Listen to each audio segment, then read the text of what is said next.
వంట గ్యాస్ ధర పెంపునకు నిరసనగా సిద్దిపేట జిల్లా హుస్నాబాద్ అంబేద్కర్ చౌరస్తాలో కాంగ్రెస్ పార్టీ ఆధ్వర్యంలో ధర్నా చేపట్టారు.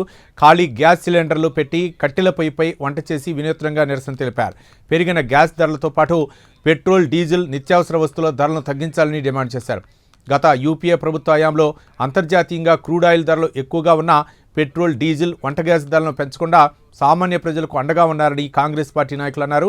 ప్రస్తుతం యూపీఏ హయాంలో కంటే క్రూడ్ ఆయిల్ ధరలు తక్కువగా ఉన్న కేంద్రంలోని బీజేపీ ప్రభుత్వం పెట్రోల్, డీజిల్, వంట గ్యాస్ ధరలు పెంచి సామాన్య ప్రజల నడ్డి విరుస్తోందని ఆగ్రహం వ్యక్తం చేశారు.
రోజు కేంద్ర ప్రభుత్వము పేదలపై పెను భారాన్ని మోపుతుంది.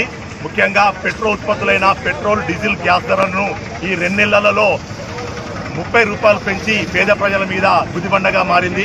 ముఖ్యంగా పేద ప్రజలకు ఉచితంగా వంట గ్యాస్ ఇచ్చి అది రిఫిల్ చేసుకోవడానికి ఈ 2 నెలల కాలంలో 106 రూపాయలు 3 సార్లు, ఒకటోసారి 60 రూపాయలు, తర్వాత 17 రూపాయలు, ఈ రోజు పొద్దున 29 రూపాయలు పెంచి పేదలపై పేదలను గుదిబండగా మార్చారు. వెంటనే కేంద్ర ప్రభుత్వం ఈ పెంచిన గ్యాస్ ధరలను వెంటనే తగ్గించుకోవాలి, లేదంటే వెంటనే మోడీ రాజీనామా చేయాలి.